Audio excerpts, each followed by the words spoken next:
Patsy Ramsey found a 3-page ransom note demanding $118,000 on her kitchen stairs. 7 hours later, police found her daughter's body in the basement of the same house. Boulder, Colorado in 1996 was an affluent university town nestled against the Rocky Mountains. It was the kind of place where people moved for quality of life, good schools, outdoor recreation, a progressive community that prided itself on safety and civility. Violent crime was rare. Murder was almost unheard of. The Ramsey family lived in a large Tudor-style home at 755 15th Street, in one of Boulder's upscale neighborhoods. John Ramsey was a successful businessman, CEO of Access Graphics, a computer services company. His wife, Patsy, had been Miss West Virginia, 1977. They had 3 children, though only 2 lived at home full-time, 9-year-old Burke and 6-year-old JonBenét. JonBenét participated in child beauty pageants, something her mother had enjoyed in her own youth. The little girl with blonde hair and bright smile had won several titles. She loved performing, loved the attention, loved the sparkly dresses and crowns. Some found the pageants unsettling, the makeup, the costumes, the adult-style routines performed by children. Others saw harmless fun, a chance for a confident child to shine. Christmas 1996 was supposed to be perfect. The family had celebrated with friends on Christmas evening, then come home to prepare for an early flight to Michigan the next morning. JonBenét went to bed around 9 o'clock. Everything was normal. Everything was safe. Except it wasn't. Patsy Ramsey woke around 5:30 a.m. on December 26th. The family was scheduled to fly to Michigan later that morning to spend the rest of the holiday with John's older children from his first marriage. She was getting ready, mentally running through everything that needed to be done before leaving for the airport. As she descended the spiral staircase from the 2nd floor to the 1st, she noticed something on the stairs. Papers. Several sheets of paper, laid out in sequence. She picked them up and began reading. It was a ransom note, 3 full pages, handwritten on paper from a notepad found later in the house. The note claimed to be from a small foreign faction and demanded exactly $118,000 for JonBenét's safe return. The amount was oddly specific. It was almost exactly the bonus John had received from Access Graphics earlier that year. The note was peculiar in multiple ways. It was unusually long for a ransom demand. Most are brief, to the point. This one rambled, referencing movies, making threats, providing detailed instructions. It warned the Ramseys not to contact police or JonBenét would be beheaded. It was signed SBTC with a signature symbol. Nobody has ever definitively identified what those initials meant. Patsy screamed for John. Together, they rushed upstairs to JonBenét's bedroom. Her bed was empty. She wasn't in the bathroom. She wasn't anywhere on the 2nd floor. At 5:52 a.m., Patsy called 911. Despite the ransom note's explicit warning not to contact police, she needed help. Her 6-year-old daughter was gone. The call was recorded. Patsy can be heard saying, "We have a kidnapping," and explaining about the ransom note. Her voice was panicked, frantic, exactly what you'd expect from a mother whose child had vanished. Boulder Police arrived within minutes. Officer Rick French was first on scene at 5:59 a.m. He began a cursory search of the house while John made phone calls, to his pilot canceling the Michigan flight, and to friends asking them to come over for support. This is where the investigation began to go catastrophically wrong. The Ramsey home was large, nearly 7,000 square feet spread across 3 floors, plus a basement. It had been built in 1927 and had a complicated layout with multiple staircases, many rooms, unusual corridors. Officer French searched the basement briefly, but didn't thoroughly check all areas. He tested a window and found it unlatched, but didn't process it as evidence. He looked into the wine cellar, a small room in the basement, but it was dark, and the door was secured with a wooden latch, so he didn't go inside.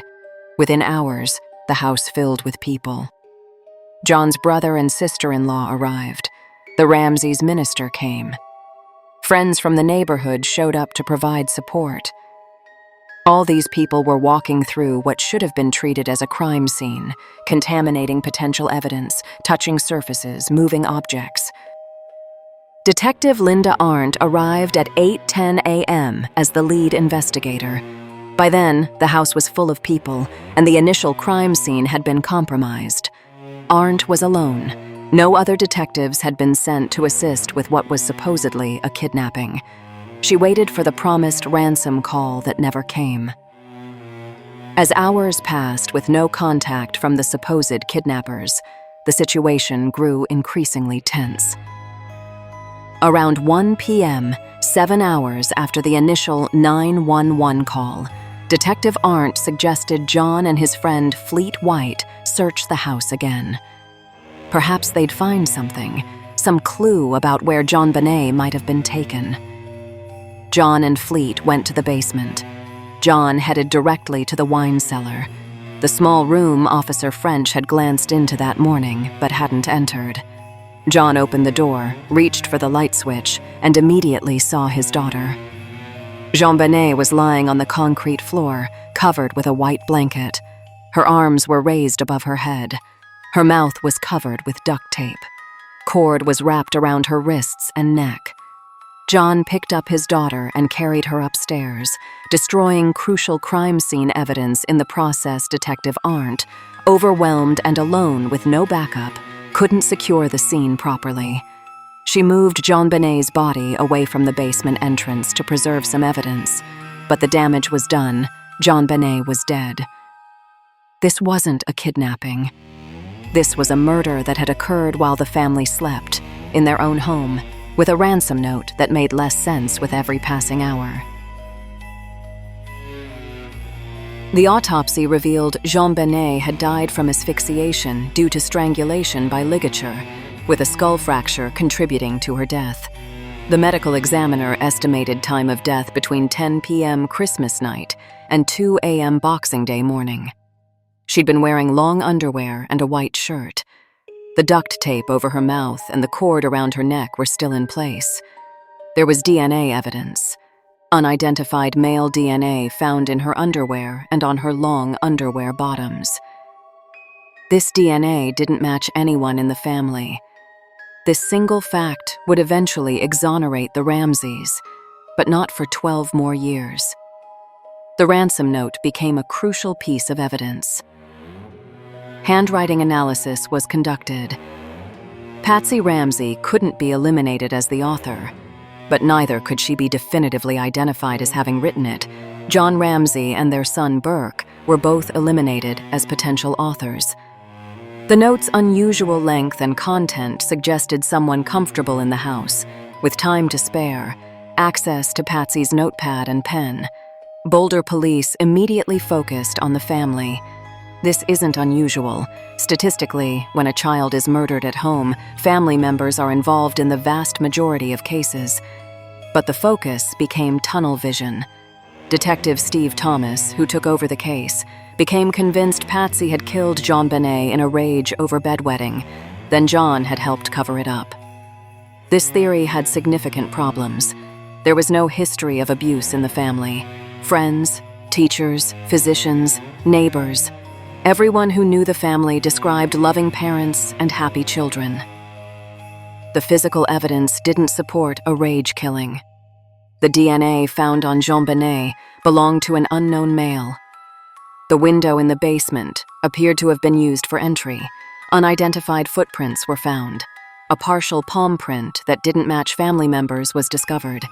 But Boulder Police, convinced of family guilt, pursued that theory almost exclusively. They leaked information to media. They refused assistance from FBI behavioral analysts who might have provided different perspectives. They created an adversarial relationship with the district attorney's office, which didn't believe there was sufficient evidence to charge the Ramseys. Into this mess walked Detective Lou Smith in March 1997. Smith was a legendary Colorado investigator who'd solved more than 200 homicide cases during his career, including the murder of actress Kelsey Grammer's sister. He was brought in by District Attorney Alex Hunter to provide fresh eyes on the evidence.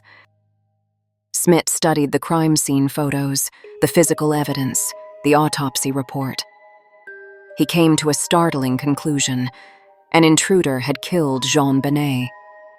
The evidence, when examined without prejudice, pointed away from the family and towards someone who'd entered the house that night. Smith identified what he believed were stun gun marks on JonBenét's body. He documented the basement window evidence showing signs of entry. He noted the unidentified DNA, the unknown footprints, the fact that no one in the family could have written the ransom note without leaving obvious signs of recent authorship. He believed an intruder had entered through the basement window, hid in the house while the family slept, incapacitated JonBenét with a stun gun, then killed her in the basement before writing the ransom note as misdirection, and escaping through the same window. Boulder Police rejected Smith's conclusions entirely. They were so invested in family guilt that any contradicting evidence was dismissed or explained away. Smith became increasingly frustrated. In September 1998, he resigned from the case in protest, writing a letter explaining he could no longer participate in an investigation that refused to follow evidence pointing away from the Ramseys. The case became a media circus. Tabloids published wild theories. Television shows conducted mock trials. In a 1997 Gallup poll, 70% of Americans believed the Ramseys were guilty. The family was tried and convicted in the court of public opinion without any charges ever being filed. John and Patsy Ramsey were never charged. Prosecutors knew the evidence didn't support charges that would lead to conviction, but suspicion followed them everywhere. Patsy developed ovarian cancer, a recurrence of cancer she'd beaten years earlier. The stress, the accusations, the loss of her daughter, the complete destruction of their family's privacy, it all took its toll.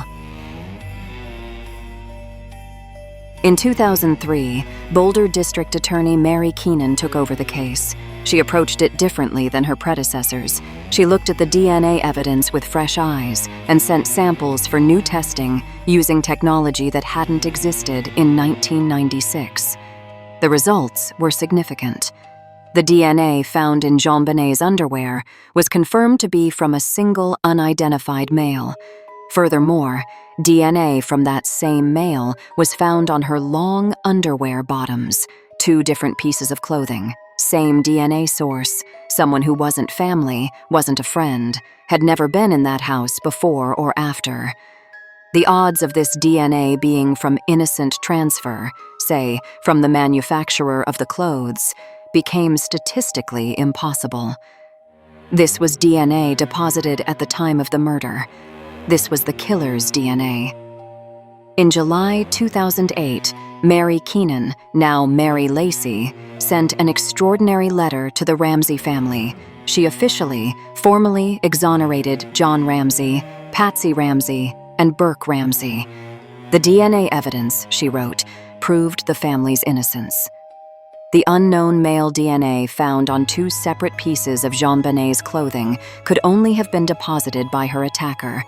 No one in the family matched. Therefore, an intruder had murdered JonBenét Ramsey. The apology came too late for Patsy. She had died of ovarian cancer in 2006, still under the cloud of public suspicion, never able to fully clear her name. She'd spent the last decade of her life fighting cancer and fighting accusations that she'd killed her own daughter. John Ramsey, devastated by both losses, accepted the apology, but couldn't undo 12 years of accusation and character assassination. The case went cold. Boulder Police didn't agree with the exoneration. They believed their original theory. They didn't pursue the DNA evidence with the vigor it deserved. Years passed. The media attention faded. JonBenét's murder became one of those famous unsolved cases, referenced in documentaries and true crime shows, but without active investigation. Then technology continued advancing. Genetic genealogy, the technique that had been used to catch the Golden State Killer in 2018, offered new possibilities. This method uses public DNA databases to find relatives of unknown DNA profiles, then works backward through family trees to identify suspects. It had solved dozens of cold cases thought to be unsolvable. John Ramsey, now in his 80s, began advocating loudly for genetic genealogy testing to be used on his daughter's case. He met with Boulder Police chiefs. He gave interviews. He pushed for the DNA evidence to be submitted to specialized labs that could perform the advanced analysis. In 2023, Boulder Police Chief Maris Harold announced the formation of a cold case review team to examine the JonBenét Ramsey case. The team included investigators from Boulder Police, the FBI, the Colorado Bureau of Investigation, and outside forensic experts. They would review all evidence using modern technology. In 2024, the new Boulder Police Chief, Stephen Redfern, announced that dozens of items from the original crime scene, some never tested before, some being retested with new technology, had been sent to the Colorado Bureau of Investigation for DNA analysis. The results came back in September 2024, but details weren't released publicly as the investigation remains active. John Ramsey met with Chief Redfern in January 2025. For the first time in years, he felt hopeful. The new leadership seemed committed to following the evidence wherever it led. They discussed genetic genealogy testing. They talked about submitting the unknown male DNA to public databases that contain hundreds of millions of samples, rather than just the FBI's CODIS database, which only contains convicted felons. If they use the latest DNA technology, collaborate with outside labs, and use familial genealogy research like has successfully solved other cold cases, John told reporters, there's a good chance we can solve it. Detective Lou Smith had died in 2010, still believing an intruder had killed JonBenét, still frustrated that Boulder Police wouldn't pursue that theory. But his work lived on, his case files, his photographs, his meticulous documentation of the intruder evidence. All of it was preserved and continued to influence investigators willing to look at the evidence objectively. The tragedy of the JonBenét Ramsey case isn't just that a 6-year-old girl was murdered in her home on Christmas night. It's that the investigation was bungled so badly that her killer was never caught. It's that police tunnel vision prevented proper investigation of the evidence. It's that a grieving family was torn apart by accusations rather than supported through unimaginable loss. It's that 12 years passed before DNA evidence exonerated them. And even then, public perception was slow to change.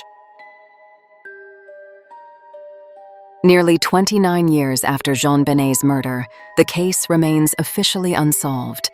The unknown male DNA is in databases. If that person ever gets arrested for another crime, and their DNA entered into CODIS, there would be a match. If they have relatives who've used public DNA services like 23andMe or Ancestry, genetic genealogy could identify them. The question is whether Boulder Police will use these tools aggressively, or whether decades of institutional investment in the wrong theory will continue hampering the investigation Chief Redfern says he's committed. The recent Netflix documentary brought renewed public pressure. John Ramsey isn't giving up. Even as he enters his 80s, JonBenét would be 34 years old now. She might have children of her own. She might have pursued performing, given her love of pageants and dance. She might have become anything she wanted to be. Instead, she's frozen at 6 years old, forever the little girl in the beauty pageant photos, forever the victim of Christmas night, 1996.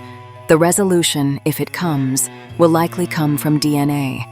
Someone knows who was in Boulder that Christmas. Someone knows whose DNA is on that little girl's clothing. Someone, somewhere, has information that could solve this case.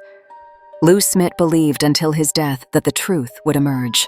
John Ramsey believes it too, and perhaps, with modern technology finally being applied properly, JonBenét Ramsey's killer will finally be identified. The JonBenét Ramsey case is a reminder that even the most famous unsolved murders can potentially be solved with advancing technology and proper investigation. It's also a reminder of the damage done when law enforcement focuses on the wrong suspects, while the real perpetrator remains free. The family was officially cleared in 2008. That fact deserves to be remembered as strongly as the initial suspicions. DNA doesn't lie, and the DNA in this case points to an unknown intruder who has never been identified. So here's what I wonder. If genetic genealogy does eventually identify a suspect, will it be someone who was known to be in Boulder that Christmas? Someone who came to police attention at the time, but was never seriously investigated because of tunnel vision on the family? Or will it be someone completely unknown, a random predator who struck and vanished? This is part of the Christmas series, looking at cases where the holidays turned dark. If this kind of deep dive into investigations, including the mistakes and the redemptions, is what you're looking for, subscribe for more.